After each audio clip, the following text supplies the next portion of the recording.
instruises, que tu nous montres la voie que nous devons vivre. Seigneur, par ta parole, au nom de Jésus, au nom de Jésus, au nom de Jésus, Amen, Amen, Amen. Je t'invite de t'élever là où tu es. Quand nous invitons Papa pour la prédication, j'aimerais que tu acclames très fort pour le Seigneur.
Éternel notre Père, nous bénissons ton nom. Nous voulons encore une fois nous recommander entre tes mains. Parle-nous, Seigneur. Inspire-nous à travers ta parole. Nous nous remettons ainsi entre tes mains. Au nom de Jésus-Christ, nous avons ainsi prié. Amen. Que ceux qui sont assis se mettent debout, s'il vous plaît. Quand nous sommes debout, il faut être debout. Sinon, quelque chose de mauvais peut intervenir.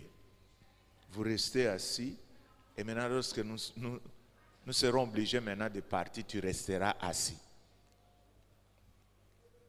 Je vous salue tous dans le nom merveilleux de notre Seigneur Jésus-Christ. Je vous prie de vous mettre.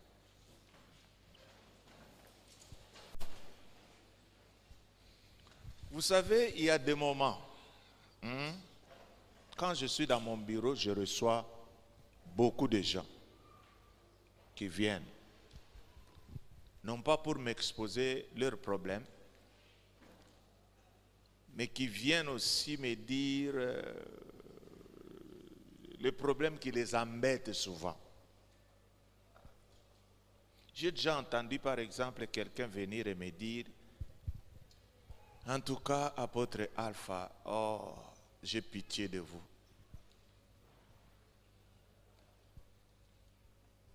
Moi, je dis, tu as pitié de moi, pourquoi? Il me dit, pasteur, tu prêches, mais les gens ne vous suivent pas comme il faut. Moi, je dis, mais pourquoi? Vous savez, moi, chez moi, dans notre quartier, je suis à côté d'une femme, une voyante, une maman Mbikoudi. Alors, qu'est-ce que je remarque ces derniers temps? Il y a beaucoup de mamans de la chapelle qui viennent consulter cette maman. Alors, ça me fait beaucoup de peine. Je me dis, mais comment cela peut-il se faire? À moi, avec Jésus, vous voyez ces mamans, lorsqu'elles lèvent leurs mains et qu'elles glorifient le Seigneur, vous allez vous dire, oh, ça, ce sont des sœurs en Christ. Mais voilà ce qu'elles font. Et je ne l'ai pas encore entendu une fois, mais plusieurs fois, on me dit qu'il y a des gens qui veulent solliciter le voyant, tout ça. Alors ça m'a donné une idée. Je me suis dit, ça, c'est le comble de tout ce qui reste dans ce coin. Lorsque quelqu'un perd quelque chose à la maison, il aura tendance à vouloir amener toute sa maison pour aller voir quelqu'un. Alors c'est par là que j'ai compris qu'il faut que je vous dise quelque chose.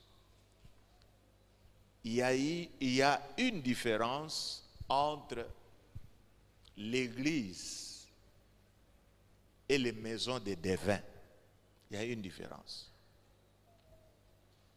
Et j'ai compris qu'il y a beaucoup de gens qui ne savent pas faire cette différence. Alors il faut leur dire que s'ils continuent de cette façon, ça sera très difficile pour qu'ils puissent entrer dans les bénédictions de Dieu. Les devins et la maison de Dieu ne sont pas la même chose. Ce sont deux chemins qui sont contradictoires.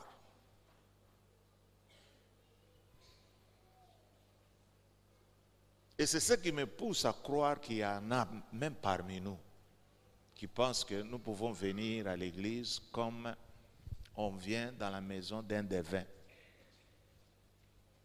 Chez les Nganga, par exemple, qu'est-ce qui arrive? Les Nganga reçoivent n'importe qui, n'est-ce pas?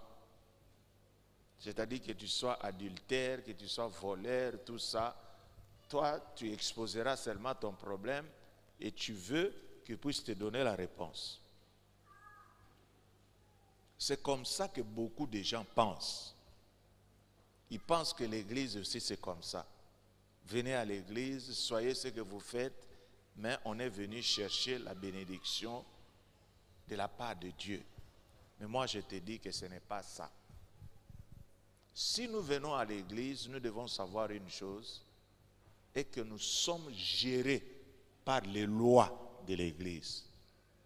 Si nous voulons que notre Dieu puisse nous bénir, nous devons marcher de manière à marcher selon ses lois. Et c'est dans ce cas-là que le Seigneur va nous bénir.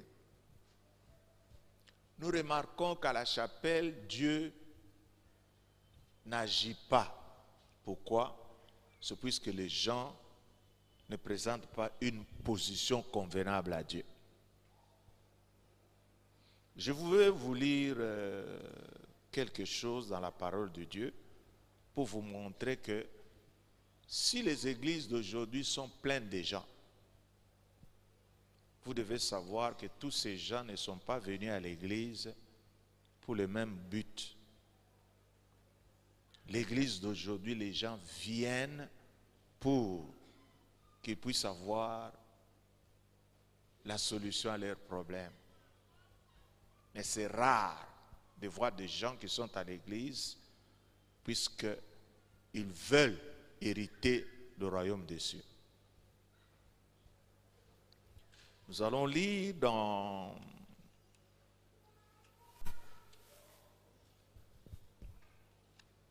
Dans 1 Samuel, au chapitre 4, nous allons lire du 1er au 11e verset.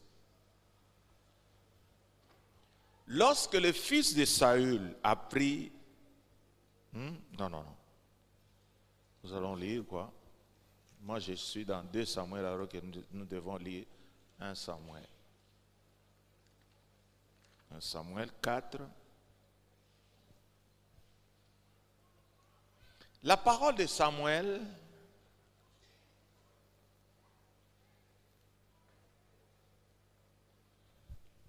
s'adressait à tout Israël. Israël sortit à la rencontre des Philistins pour combattre. Ils campèrent près de Bénézer et les Philistins étaient campés à Aphek. Les Philistins se rangèrent en bataille contre Israël et le combat s'engagea. Israël fut battu par les Philistins qui tuèrent sur les champs de bataille environ 4000 hommes. Le peuple rentra au camp et les anciens d'Israël dirent: pourquoi l'Éternel nous a-t-il laissé battre aujourd'hui par les Philistins? Allons chercher à Silo l'arche de l'Alliance, qu'elle vienne au milieu de nous et qu'elle nous délivre de la main de nos ennemis. Le peuple envoya à Silo, d'où l'on apporta l'arche de l'Alliance de l'Éternel des armées qui siège entre les chérubins. Les deux fils d'Élie, Ophni, Phiné, étaient là avec l'arche de l'alliance de Dieu. Lorsque l'arche de l'alliance de l'Éternel entra dans les camps, tout Israël poussa de grands cris de joie et la terre en fut ébranlée. Le retentissement de ces cris fut entendu des Philistins. Et ils dirent, que signifient ces grands cris qui retentissent dans les camps des Hébreux? Ils apprirent que l'arche de l'Éternel était arrivée au camp. Les Philistins eurent peur parce qu'ils crurent que Dieu était venu dans les camps. Malheur à nous, dirent-ils, car il n'en a pas été ainsi jusqu'à présent. Malheur à nous, qui nous délivrera de la main de ces dieux puissants? Ce sont ces dieux qui ont frappé les Égyptiens de toutes sortes de plaies dans le désert. Fortifiez-vous et soyez des hommes philistins, de peur que vous ne soyez asservis aux Hébreux, comme ils vous ont été asservis. Soyez des hommes et combattez. Les Philistins livrèrent bataille et Israël fut battu. Chacun s'enfuit dans sa tente. La défaite fut très grande et il tomba d'Israël 30 000 hommes de pied. L'arche de Dieu fut prise et les deux fils d'Élie, Ophni et Phiné, moururent. Cette histoire est en train de nous relater la même chose que nous vivons ici aujourd'hui. Il y a des gens qui sont superstitieux. Vous connaissez être superstitieux. C'est-à-dire, ils pensent que lorsqu'il y a la présence de quelque chose, eh bien, il y aura une victoire. C'était comme ça avec le peuple d'Israël. Le peuple d'Israël pensait que lorsqu'on a l'arche de l'alliance, il n'y a rien qui pouvait les résister. Ils ont combattu contre les Philistins. La première fois, ils ont été battus. En principe, qu'est-ce qu'ils devaient faire? Ils devaient chercher la face de Dieu. Assieds-toi bien. Ils devaient d'abord chercher la face de Dieu, pour que Dieu leur dise pourquoi ils ont eu la défaite. C'était comme à l'époque avec Josué. Quand ils ont combattu Aï, lorsqu'ils ont été battus, eh bien, Josué a cherché la face de Dieu et Dieu lui a dit clairement que l'interdit est au milieu de vous. Mais voyez ces gens qui sont comme le peuple d'aujourd'hui, qui pensent qu'aller vers Dieu, c'est comme si quelqu'un pouvait aller voir un féticheur, quelqu'un qui voulait voir un marabout pour qu'on lui donne la solution. Ils ont oublié que notre Dieu, c'est un Dieu saint. Ils ont été battus pour la première fois. Ils se disent, oh bon, si on a été battus, c'est puisque nous avons oublié quoi? L'arche. Allons chercher l'arche de l'alliance. Ils sont allés chercher l'arche de l'alliance. Et en ce moment-là, qui étaient des sacrificateurs? Les fils d'Élie. Ce sont eux qui se chargeaient de cette arche. Élie avait deux fils, dont l'un s'appelait Ophni et l'autre s'appelait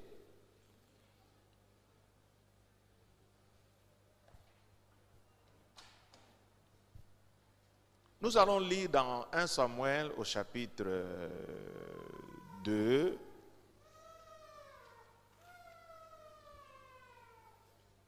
« 1 Samuel, chapitre 2, nous allons lire au verset 12.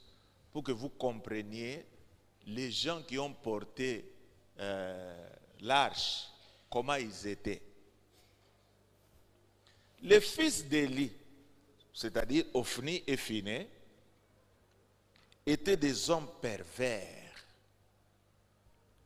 Ils ne connaissaient point l'Éternel. Et voici de quelle manière d'agir de ces sacrificateurs à l'égard du peuple. Lorsque quelqu'un offrait un sacrifice, le serviteur du sacrificateur arrivait au moment où on le faisait cuire la chair, tenant à la main une fourchette à 3 dents.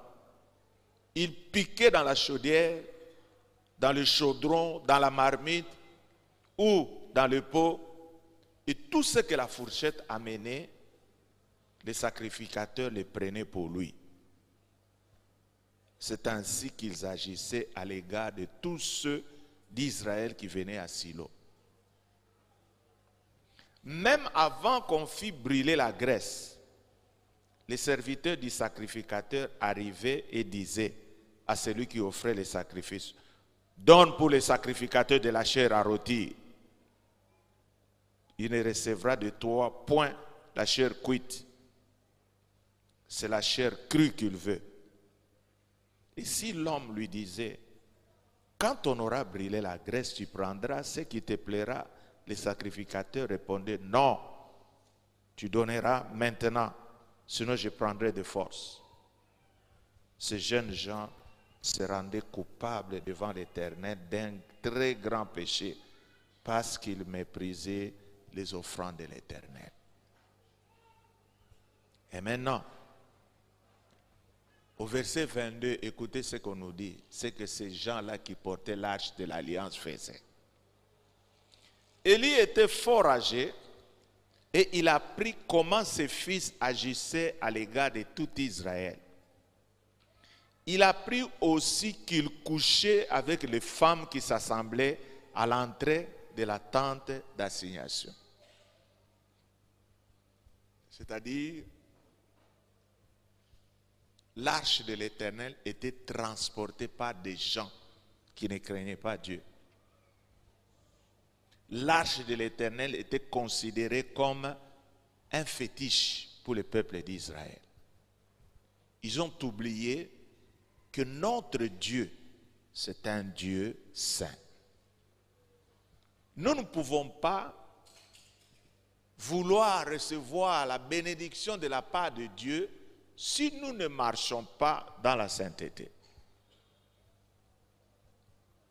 Quand ils ont amené l'arche, sur les épaules de qui?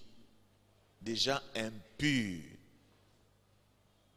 des adultères. Tout le monde avait crié. Ils croyaient qu'ils pouvaient avoir la victoire. Ils sont allés. Qu'est-ce qu'il y a eu? Ils ont été battus à plate couture. Et la parole de Dieu nous dit que il tomba à peu près combien? 30 000 hommes. C'est la population de tout un stade. C'est une leçon qui veut nous dire quelque chose. Aujourd'hui, il y a beaucoup de gens qui viennent à l'église comme s'ils venaient dans les maisons des devins. Il y en a qui me considèrent comme un devin. Vous venez, lorsque le pasteur va prier pour toi, vous serez béni, tout ça. Mais moi, je vais vous montrer maintenant que la bénédiction de Dieu dépend de la manière dont nous nous conduisons devant Dieu. J'ai cette impression que dans cette église, il y a beaucoup de gens, vous voulez les bénédictions de Dieu, mais vous ne voulez pas abandonner vos péchés. Le Saint-Esprit m'a montré que dans cette église, il règne une impudicité qu'on ne sait pas décrire.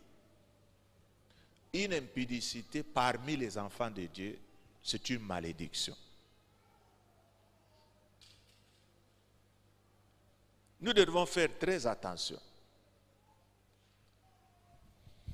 Avec le problème du sexe, si vous ne le savez pas, il faut que je vous dise que lorsque deux personnes s'accouplent, ils forment un seul corps. Et je vais vous dire quelque chose peut-être qui va vous faire quoi? Qui doit vous étonner. Vous savez que dans les temps, lorsque le sorcier voulait donner la sorcellerie à quelqu'un, qu'est-ce qu'il faisait? Il donnait quelque chose. Hein? N'est-ce pas? C'est ce qu'on a toujours entendu, n'est-ce pas? On donne à l'enfant un pain. Et lorsque l'enfant mange ce pain se transforme en une viande. Et quand il mange ça, la nuit on vient, on lui dit, oh, tu as une autre part. Maintenant, nous devons te faire sortir. C'est comme ça d'habitude. Mais aujourd'hui, la sorcellerie s'est bien développée. Et à cause de cela, je peux encore vous dire que même parmi là où nous sommes maintenant, il y a encore beaucoup de sorciers parmi nous. Mais des sorciers inconscients. Vous ne savez pas, mais vous êtes sorciers. Pourquoi? La sorcellerie d'aujourd'hui se transmet par le sexe.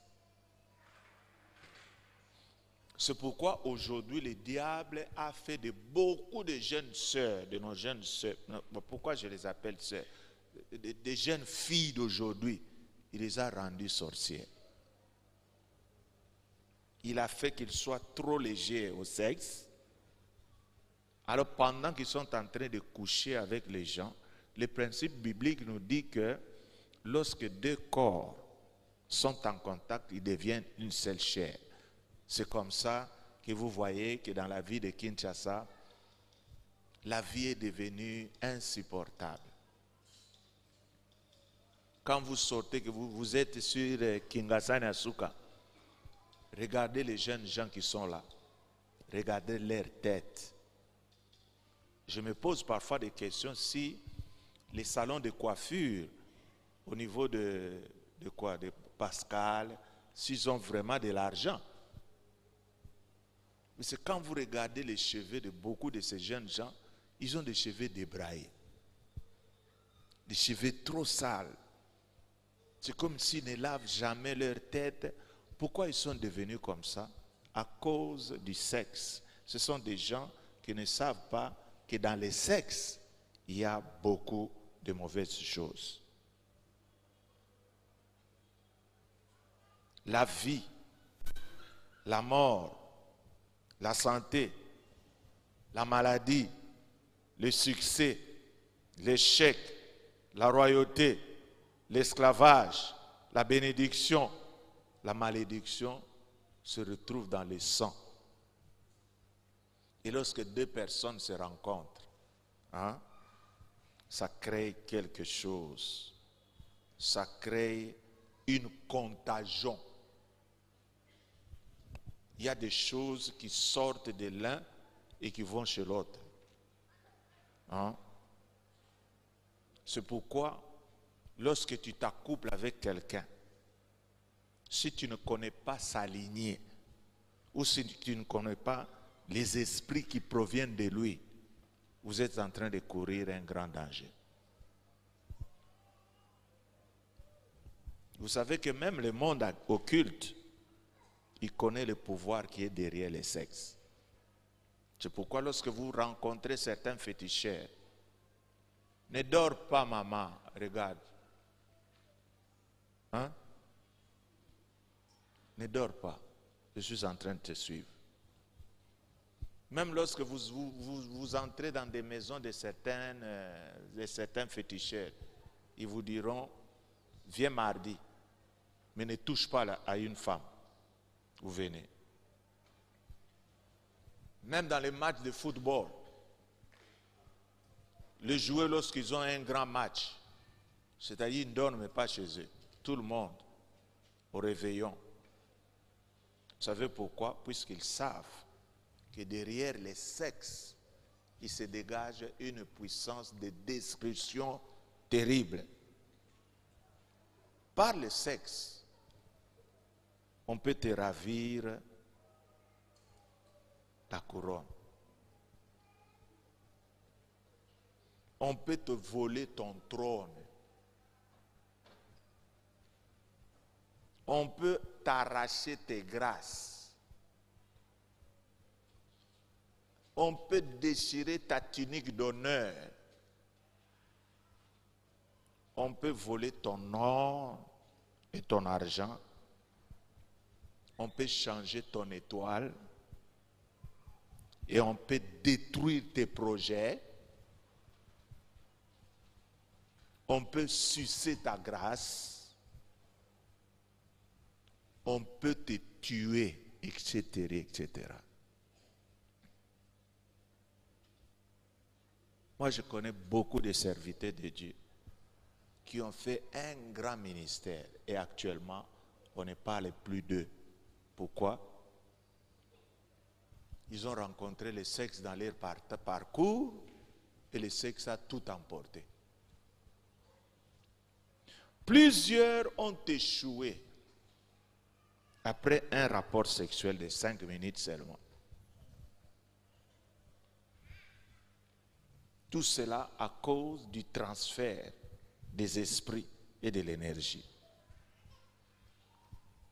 Plusieurs personnes ont tué leur futur à cause d'un rapport sexuel. Dieu qui connaissait cela veut que chacun de nous puisse avoir sa femme. Si chacun de nous avait une femme, le monde serait très calme. Et aujourd'hui, il y a beaucoup de gens qui ne veulent pas se marier. Vous savez ce qu'ils ont créé? Ils ont créé beaucoup de femmes en attente. C'est ce qui trouble la vie des hommes. Pourquoi cela? C'est puisque le monde d'aujourd'hui ne se comporte pas comme il faut. Il n'y a pas longtemps, avec les jeunes gens qui sont avec nous, nous sommes en train de suivre chaque samedi, nous sommes en train d'étudier sur le mariage. Nous avons étudié comment le mariage est venu. Nous avons vu que c'était la volonté de qui? De Dieu. Qu'un homme se marie. Et si je vous pose la question, on devient homme quand? À quel moment on peut dire que toi tu es un homme? Ou encore, quelle différence y a-t-il entre un garçon et un homme?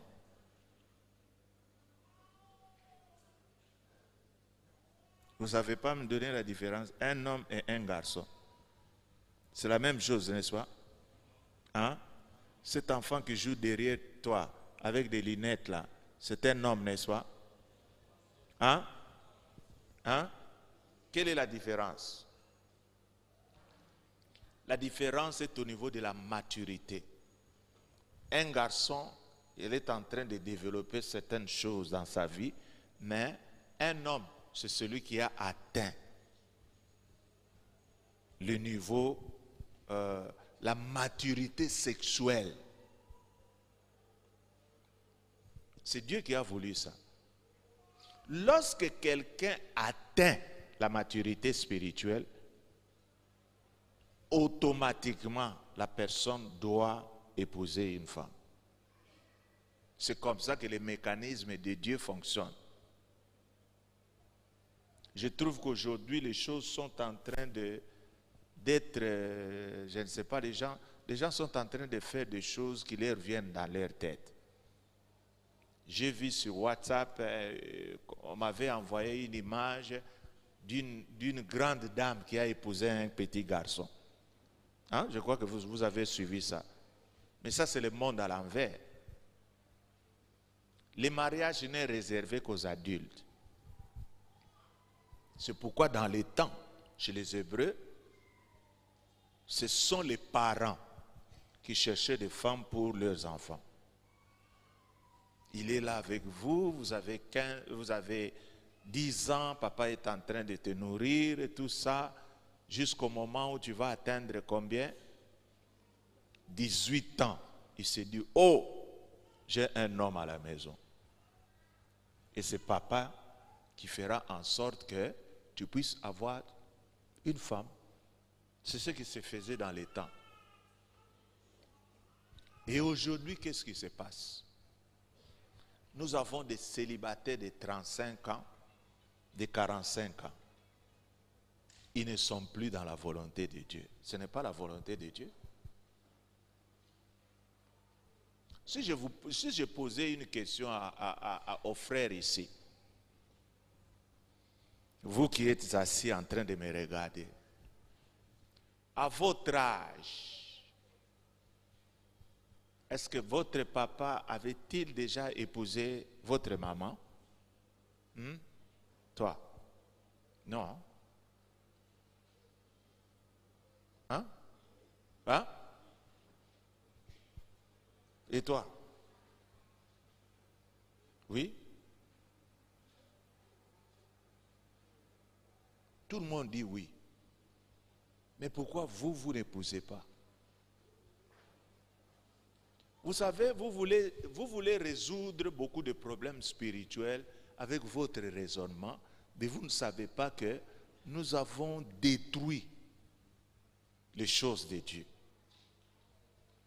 Dieu a orienté ces choses. Dieu a fait en sorte que lorsque un enfant commence à avoir 18 ans, il y a des phénomènes physiques qui se manifestent. C'est-à-dire quand vous venez pour enlever ces draps pour les laver, vous allez voir que ces draps seront marqués par quoi? Des spermes. Et ces spermes-là sortent pourquoi? C'est puisque Dieu voit que la personne est devenue mature.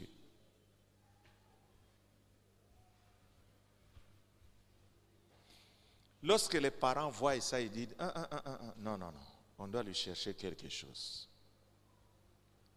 C'est pourquoi moi que vous voyez ici, je ne veux plus prier pour les frères qui viennent chez moi. Papa, prie un peu pour moi, je suis embêté par la femme de nuit. Non, moi je ne prie pas pour ça. Parfois ce sont des gens qui nous dérangent comme ça. Hein? Tu es en train de voir ces phénomènes-là, pourquoi?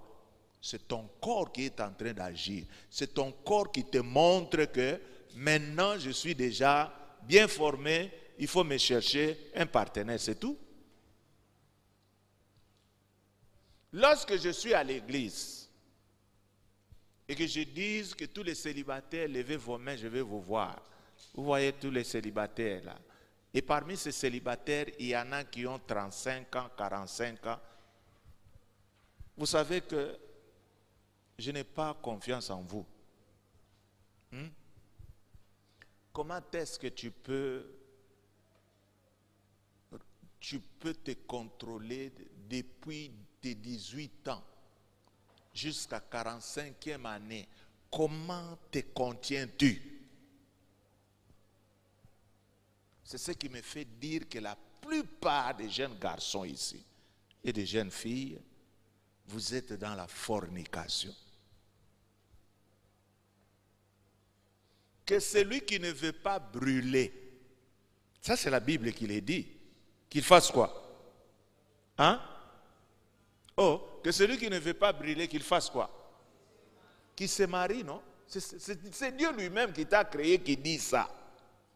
Mais toi tu es là, tu ne veux pas te marier, tu veux qu'on puisse te donner des responsabilités ici.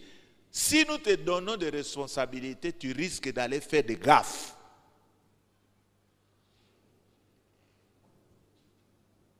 Pourquoi les gens ne se marient-ils pas maintenant?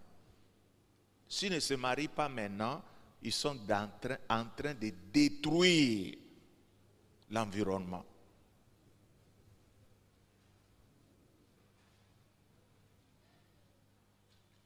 Vous savez pourquoi il y a beaucoup d'enfants ici?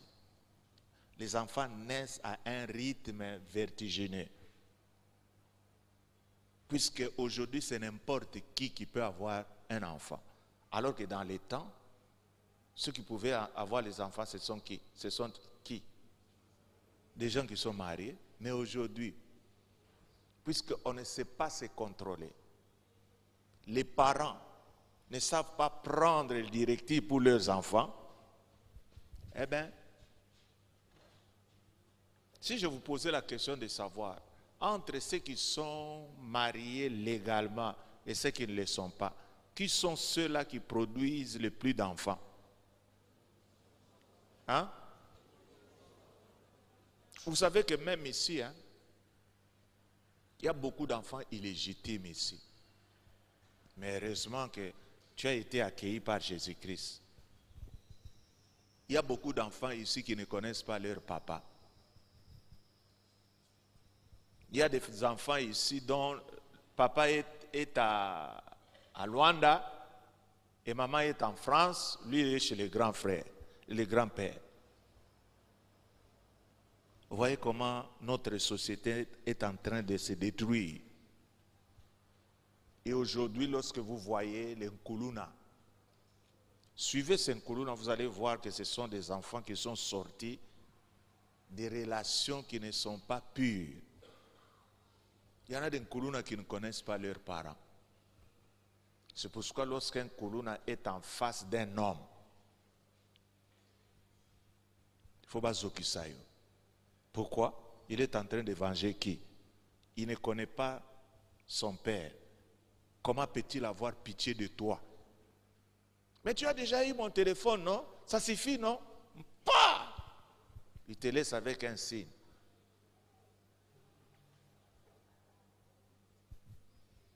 L'Église doit résoudre ces problèmes en commençant par sensibiliser les gens qui sont à l'Église.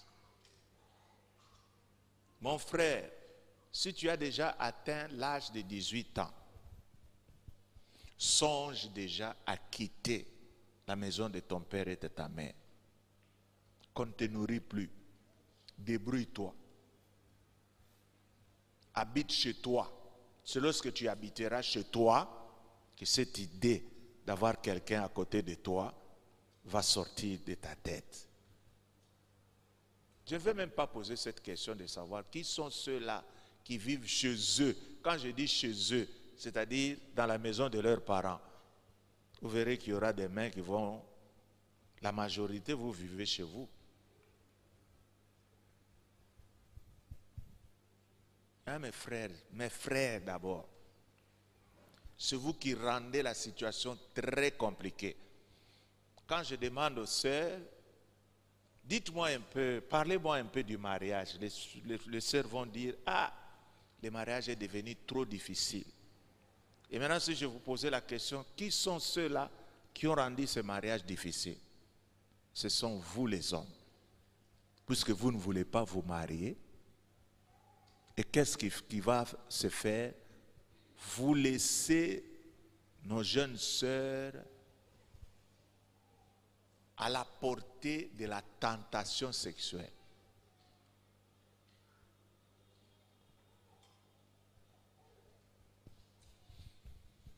Aujourd'hui, les filles vierges ne représentent qu'un pourcentage minime. Pourquoi? Pourquoi cela?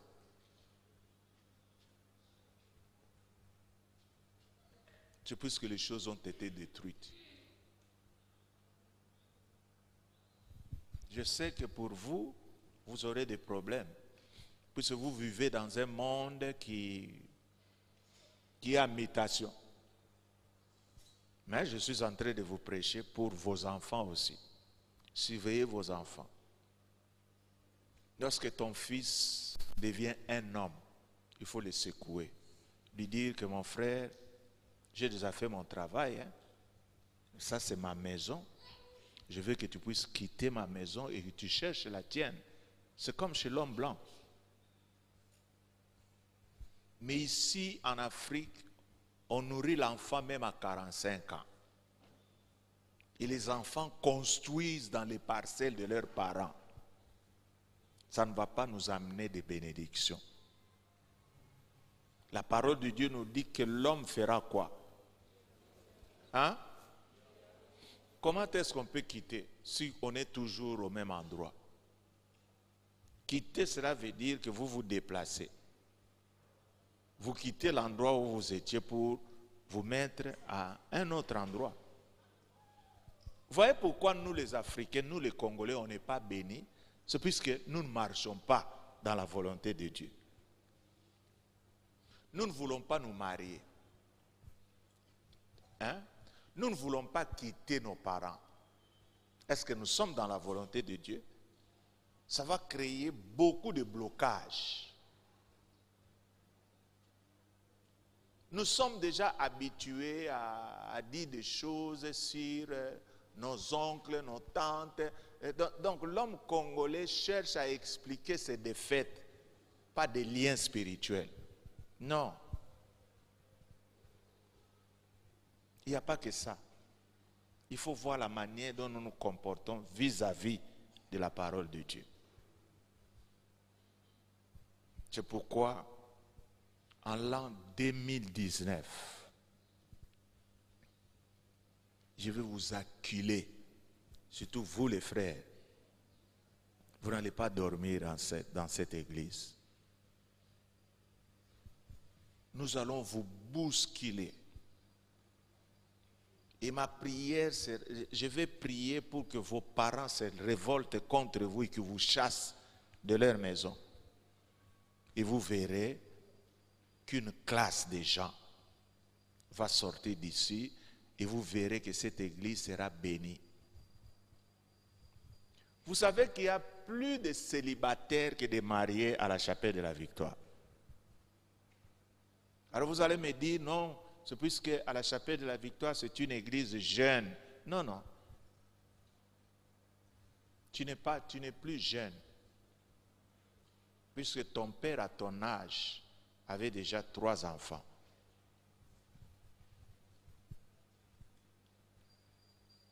Je veux que nous puissions bénir des mariages un peu en désordre dans l'an 2019. Nous voulons bénir même 6 mariages un samedi. Puisque nous allons motiver tous ces gens qui dorment, que vous n'êtes pas dans la volonté de Dieu. Et maintenant, si je vous posais la question, pourquoi les gens ne veulent-ils pas se marier? Quelle serait votre réponse? Puisque vous-même, vous n'êtes pas encore marié, je vous pose la question.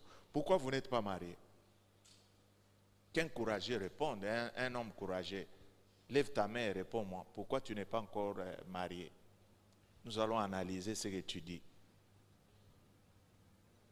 Vous voulez que je cite quelqu'un? Que j'adresse cette question à quelqu'un? Hein? Hein? Hein? À toi, oui. Pourquoi tu n'es pas encore marié?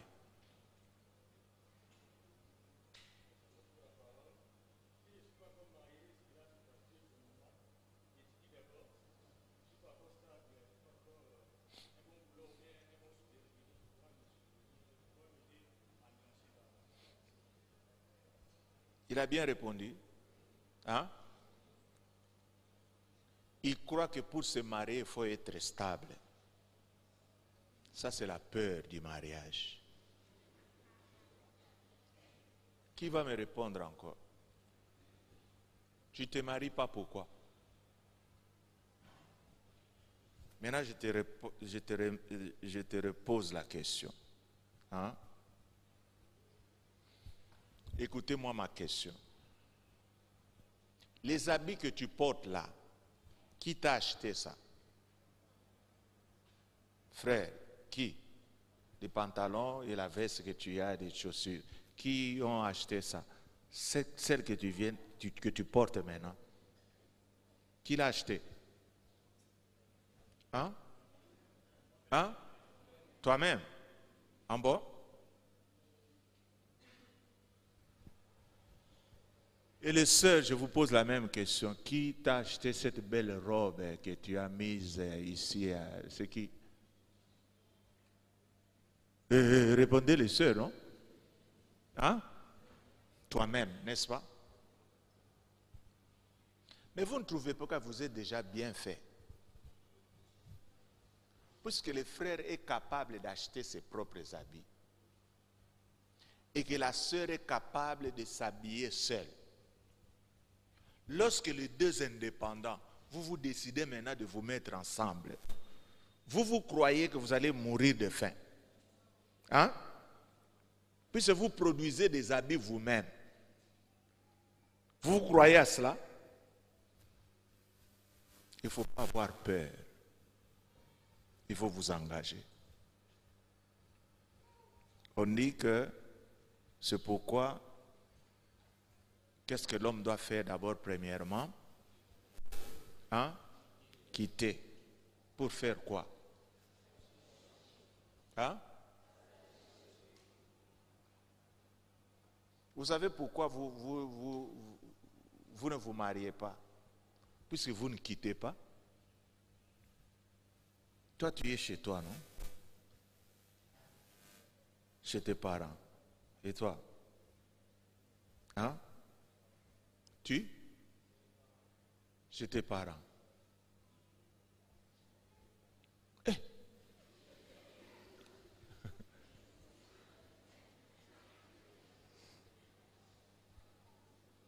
Vous savez que je vous ai beaucoup enseigné. Moi, maintenant, le Seigneur est en train de me parler, si vous ne le savez pas. Je vous ai beaucoup enseigné sur la destinée. Hein? Et qu'est-ce que vous remarquez? Que mes enseignements ne portent pas de fruits. Pourquoi? C'est puisque le début n'est pas bien. Si vous voulez que mes enseignements puissent porter du fruit, nous devons commencer par le commencement. Il faut commencer par bouger la manière de penser de nos frères qui sont ici. Pourquoi tu vis chez vous?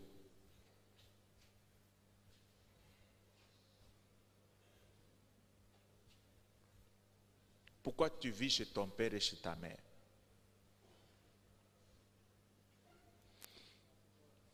Ah. Tu n'es pas encore stable. Ça va te demander combien d'années pour que tu sois stable.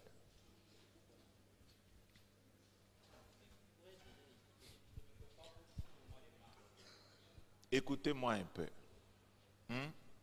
Quand Dieu dit que l'homme quittera, et que l'homme qui dit, j'attends que je sois stable, qu'est-ce qui se passe? Est-ce que l'homme a obéi à la parole de Dieu? Vous savez que les Chégués appliquent la parole de Dieu plus que vous. Est-ce que vous avez déjà vu un Chégué mourir dans la rue avec Kwashiorkor? Hein? Pourquoi ils ne meurent-ils pas? C'est puisqu'ils sont en train de faire la volonté de Dieu. Ils ont quitté. Oh.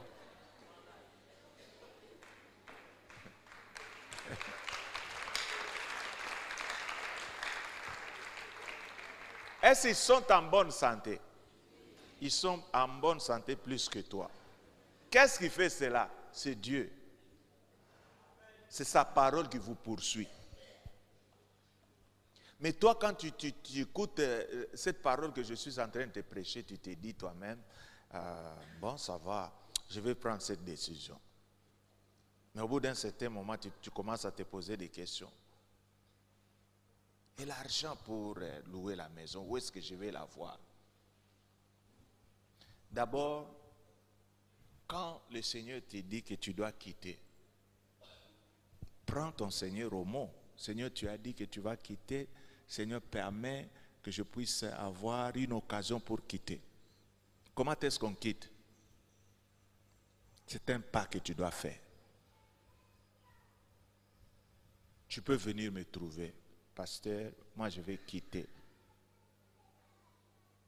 Est-ce que vous pouvez me réserver un endroit même dans les salles de classe ici? Que je puisse rester. Hein? Oh, écoutez-moi ce que je suis en train de dire. Je ne rigole pas. Alors je te dis, bon, alors fais en sorte que chaque fois que tu te réveilles à 6 heures, puisque les saints vont être occupés par les églises, et tu enlèves toutes tes histoires là. Quand tu fais ça, tu commences par quitter dans de mauvaises conditions. Et lorsque Dieu verra le premier pas que tu as fait, tu ne rentreras plus chez toi à la maison. Tu as quitté, tu dors ici à l'église, et ensuite de l'église jusque chez toi. Un jour, lorsque je vais t'appeler pour que tu puisses témoigner, tu diras non, le Seigneur est merveilleux. Le Seigneur cache ses bénédictions derrière ses promesses. C'est lui qui a dit quitte. C'est comme quelqu'un qui était dans une cave. Vous savez, lorsque vous êtes dans une cave et que quelqu'un est là, qui est-ce qui peut voir l'autre? Qui voit l'autre? Hein? Qui est-ce qui voit? Hein? Qui voit? Répondez non?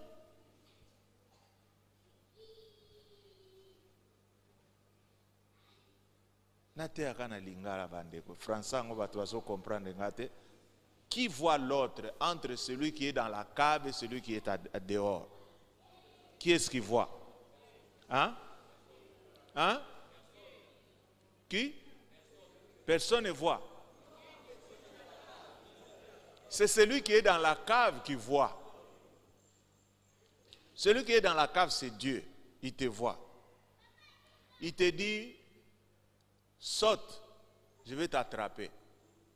Et toi, quand tu regardes, tu ne vois que le noir. Tu te dis, si je saute, je vais tomber, je vais mourir. Il dit, non, je te vois, saute. Qui peut sauter? Hein? La personne qui peut sauter, c'est la personne qui entend la voix de son père. Imaginez que toi, tu as un petit garçon que tu appelles Gaylord. Tu dis, Gaylord.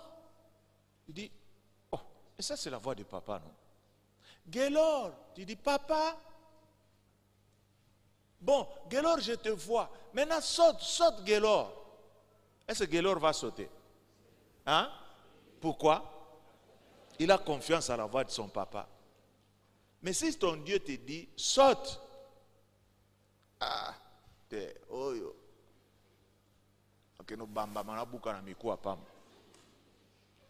C'est ça notre problème qui nous lie, qui fait en sorte que nous ne parvenons pas à toucher nos bénédictions. Mes frères de l'église pentecôtiste de la Victoire, ouvrez vos yeux. Ce n'est pas le mariage qui détruit notre destinée. Au contraire, c'est le mariage qui va nous booster pour que nous puissions aller de l'avant. C'est lorsque tu seras marié que ta façon de penser va changer. C'est lorsque tu seras marié que tu verras qu'il y a possibilité d'avoir une télévision plasma. C'est lorsque tu seras marié que tu verras qu'il faut avoir un salon. Non? Un marié peut facilement mettre le salon dans son salon qu'un célibataire. Un célibataire se dit,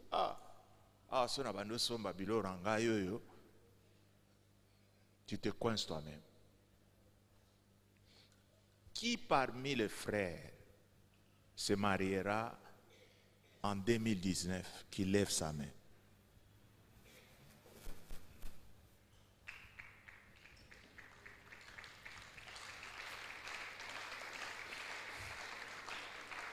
« 2019.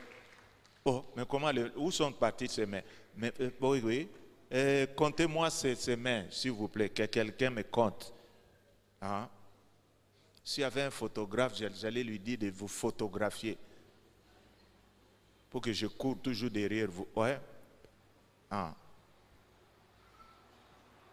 Vous avez déjà des fiancés? Hein? Vous avez déjà vu vos femmes? Hein? Hein?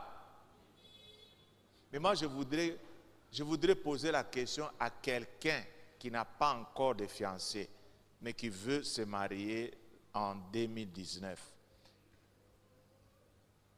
Tu n'as pas encore de fiancé? Oui. 2019. Oui? Non, je vais suspendre ta main. Vous êtes à deux. Encore qui en 2019?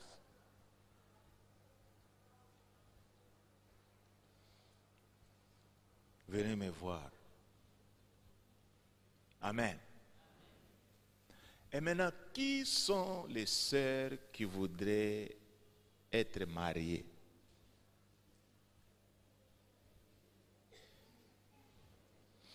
Non, écoutez-moi. Vous qui n'avez pas d'homme, hein? Oui, s'il y en a, vous levez votre main alors que vous vivez déjà avec un homme. Pas vous, mais les gens qui veulent être mariés, qui n'ont pas encore de fiancés, mais qui veulent se marier.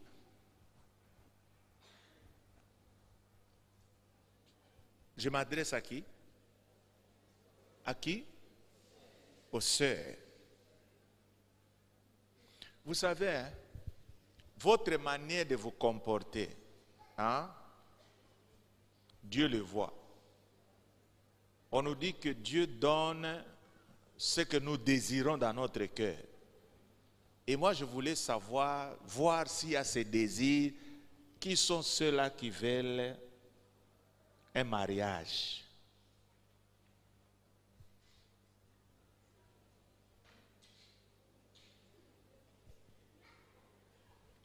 Trois personnes.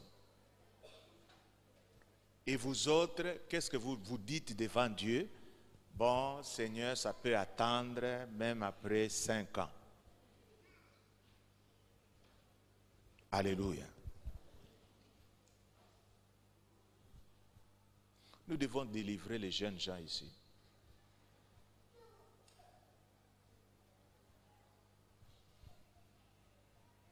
Nous disons aussi aux parents, encouragez que vos enfants se marient trop jeunes.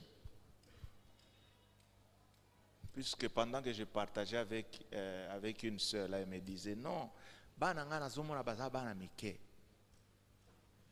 et je pose la question, moi, il y a mon cas à combien?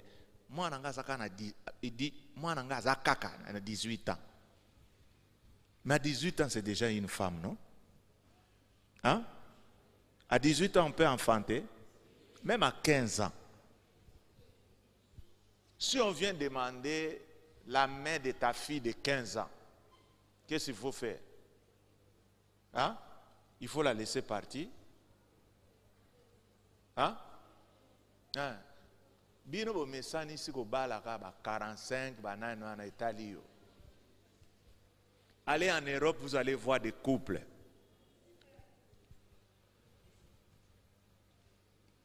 À 15 ans, avec son mari de 18 ans, et ça va.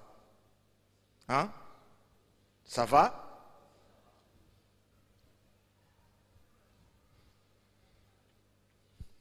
Nous avons retraite de l'église.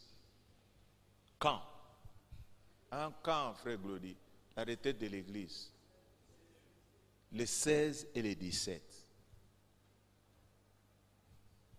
C'est ce jour-là que nous allons faire la délivrance de beaucoup de jeunes hommes ici. On vous a inculqué des manières qui ne sont pas des manières de Dieu.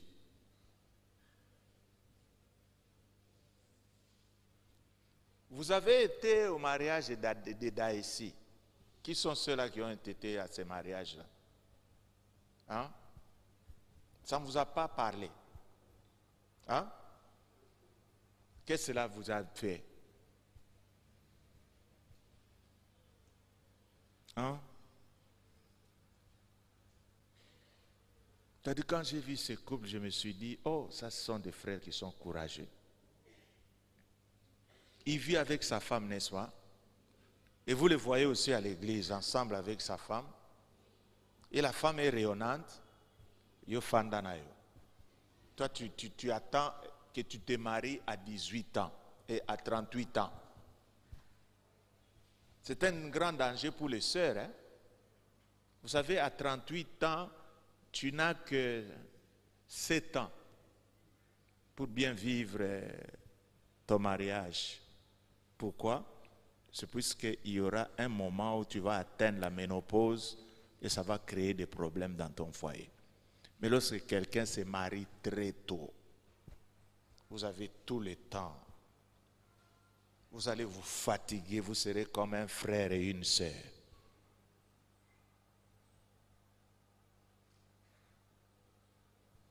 Donc, dans l'an 2018, les frères, nous devons vous enseigner pour vous faire sortir de la peur entre vous. Vous savez que ça, c'est propre aux Quinois. Hein? Vous ne savez pas que ça, c'est l'esprit quinois. Tous ceux que vous appelez Mbokatier, hein? Ils sont mariés. Moi, je me souviens, on était à Lipen, là. Hein? Il y avait des gens qui venaient de beaucoup de coins, là. Il fallait qu'on commence à se présenter. Vous voyez la première personne, Boto. Je m'appelle Boto Jean-Pierre. Je viens de l'Équateur. Je suis marié, père de 3 enfants. Et tout le monde criait, oh, Maridas. Tous les Quinois criaient, oh, Maridas, Maridas, Maridas. Moi, je m'appelle Kalonjin Tumba. Je viens de Chilengue. Je suis marié et père de 4 enfants. Nous, les Quinois, on crié. Papa. Mais en principe, c'est à notre honte. Il y a beaucoup de Quinois qui ne sont pas mariés. Vous le savez? La plupart de tous ces gens-là qui remplissent Kimbuta, en train de boire, tout ça, vous croyez qu'ils sont mariés? Non. Ils boivent avec qui? Avec des femmes qui ne sont pas leurs femmes. Alors, messieurs, je vous dis que nous devons maintenant apporter une solution aux maux qui rongent notre société. Il faut que ça commence d'abord dans l'église. Mariez-vous vite et vous verrez que cette église sera remplie de beaucoup de gens. Les gens se diront, ce sont des âmes que nous sommes en train de gagner.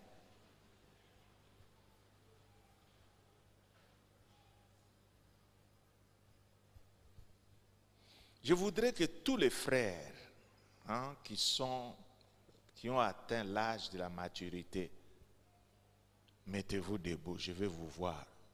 Puisqu'il y en a qui sont ici, qui ne savent pas qu'ils ont atteint l'âge de la maturité. Je voudrais que vous vous mettiez debout, que je vous voie.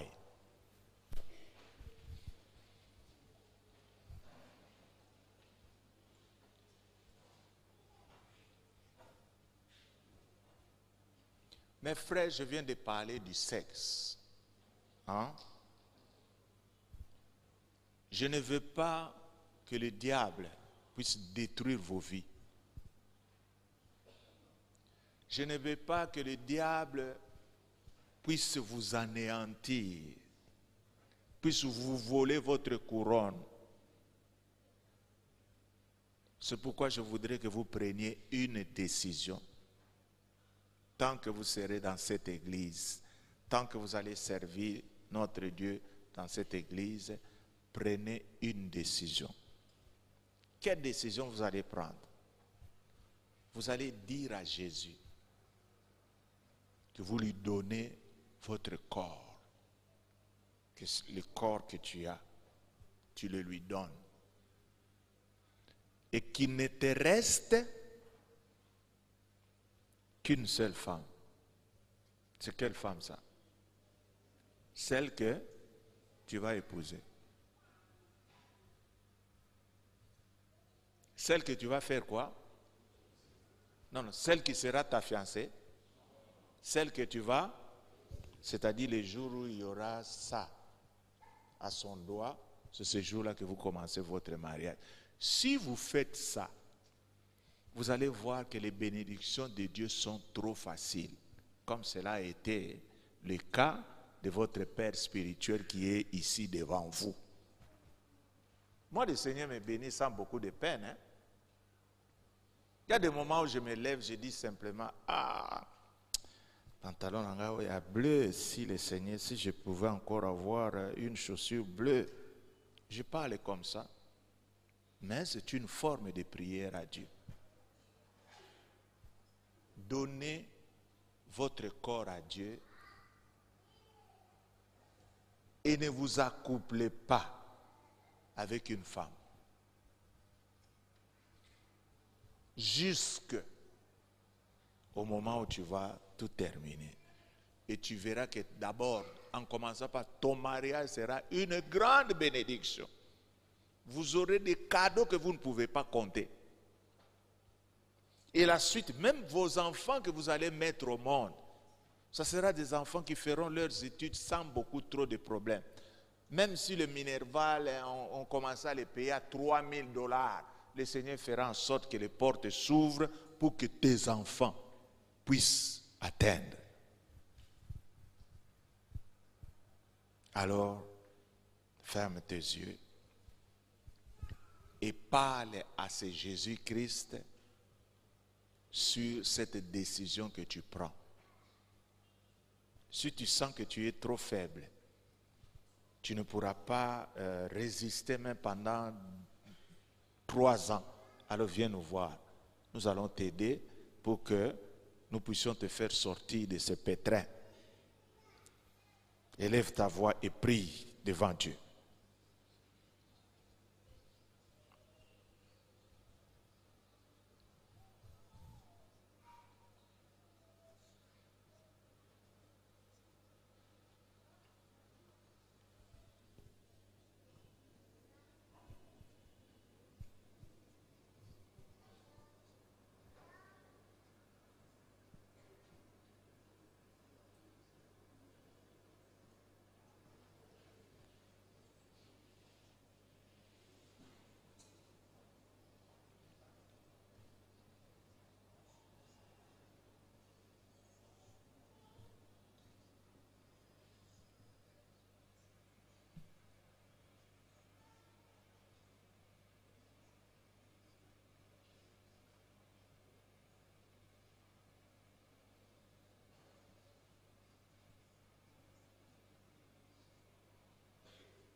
Éternel, je veux te recommander ces jeunes gens entre tes mains.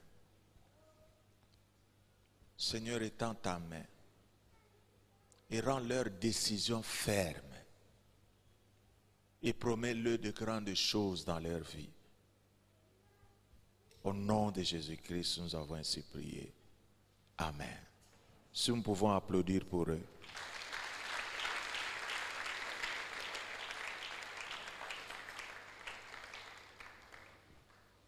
Et les sœurs qui veulent se marier, je ne vous ai pas imposé le temps. Non? Les sœurs qui veulent se marier. Ambo, mettez-vous debout.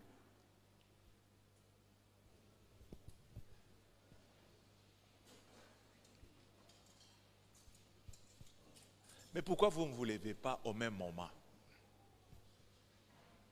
Et si je dis que personne ne se lève, il y a encore d'autres qui continuent à se lever.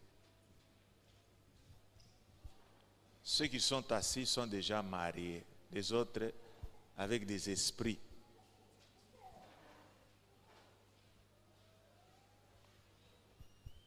Ma sœur, tu auras un bon mariage si tu te maintiens dans le Seigneur. je voudrais aussi que toi, tu puisses donner ton corps à Jésus-Christ. Il ne faut pas permettre à n'importe qui de venir jouer avec ton corps. Et tu dois aussi prendre une décision. Je sais que parmi vous, il y en a qui ont des fiancés. Hein? Que ces fiancés ne te touchent pas avant qu'ils n'aient accompli cet acte. Sinon, tu vas amener la malédiction dans ta progéniture. Si tu étais légère, à partir d'aujourd'hui, prends une décision. Hein? Qu'on ne te touche pas. Ce corps, tu l'as consacré à Jésus-Christ. Ferme tes yeux et parle avec Jésus-Christ concernant cette décision que tu as prise.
Éternel notre Père, je voudrais te recommander ces jeunes sœurs entre tes mains.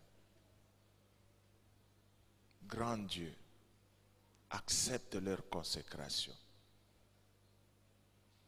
et garde-le, Seigneur, pur devant toi, puisqu'il y a de grandes bénédictions qui les attendent.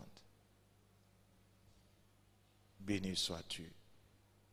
Au nom de Jésus-Christ, nous avons ainsi prié. Amen. Applaudissez pour elle. À partir de ce que je viens de faire maintenant, si je vous dis, évaluez l'esprit d'impudicité à la chapelle, il sera de combien de pourcents? Hein? 0%. Si c'est 0%, vous allez voir la manifestation de Dieu au milieu de nous. Prenez Dieu au sérieux. Louez-le avec vos bouches. Que vos corps glorifient le Seigneur. Et vous allez voir que le Seigneur sera notre ami. Amen. Il nous bénira sans beaucoup trop de problèmes. Et lorsqu'on commencera béni des mariages, béni des mariages, béni des mariages, vous allez voir des couples heureux ici. Puisque nous allons maintenant revenir sur ceux-là qui sont déjà mariés, mais qui ne savent pas vivre en couple avec leur femme. Ça sera encore une autre chose. Mais vous qui voulez entrer dans les mariages, et surtout, j'avais voulu que vous achetiez aussi des syllabus qui va sortir cette semaine. Puisqu'il y en a eu 45 personnes seulement qui l'ont commandé. S'il y a des gens qui voudraient aussi avoir ces syllabus, on les vend à $5. Si vous voulez qu'on vous ajoute, alors vous allez lire et vous allez comprendre le mariage, comment le mariage a été détourné par la tradition africaine. Hein? Vous savez que le mariage est monogamique. Mais c'est la culture africaine qui a fait que le mariage soit polygamique. Vous savez que ce ne sont pas des enfants qui font le mariage. Mais la culture africaine a dit lorsqu'il n'y a pas d'enfants, il faut avoir une femme complémentaire. C'est-à-dire il y a des gens qui sont devenus polygames puisqu'ils ont été forcés. La première femme, comme elle n'a pas eu d'enfant, Alors, qu'est-ce qu'il fallait faire? Prendre une autre femme. Alors, ils oublient qu'ils sont dans la polygamie. Lis ça et tu vas comprendre. Et que toutes les personnes qui sont en train de suivre ces enseignements, ils sont en train d'avoir des idées sur ça. Amen. Est-ce qu'il y a des gens qui voudraient qu'on puisse aussi ajouter leur nom pour ce syllabus-là? Puisqu'on ne veut pas produire en grand nombre pour des gens qui n'ont pas la culture de la lecture. Tu n'étais pas là hier. Hein? Tu veux qu'on t'ajoute, ça va faire 46, 47, 48, 49, 50, 51, 52, 53, 54, 5, 6, 7, 8, 9, 60. 1, 2, 3. Bon, je dirais j'arrondis à 100. Amen. Et à la fin de ce syllabus, on va écrire quoi? Ce syllabus, il est interdit formellement de polycopier ce syllabus. Ça, c'est mon droit. C'est moi qui l'ai fait. Si je dis, Naboy Mouta photocopier, et si tu le fais, tu as péché, non? C'est-à-dire, mon syllabus ne peut pas de photocopier. C'est-à-dire, si tu ne l'as pas acheté, alors tu dois lire chez l'autre, mais tu ne peux pas l'avoir. Amen. Alors, samedi, sois là, nous allons distribuer. Et vous allez voir que maintenant, nous commençons à vous donner à chaque enseignement, vous avez un syllabus. Donc, ce samedi, nous allons parler sur la rébellion. Hein? Comment est-ce que quelqu'un peut devenir rebelle? Ça commence par des petites choses et puis vous devenez rebelle. Alors qu'à l'église, il ne peut pas y avoir des rebelles. Amen. Est-ce que j'ai parlé à quelqu'un ici?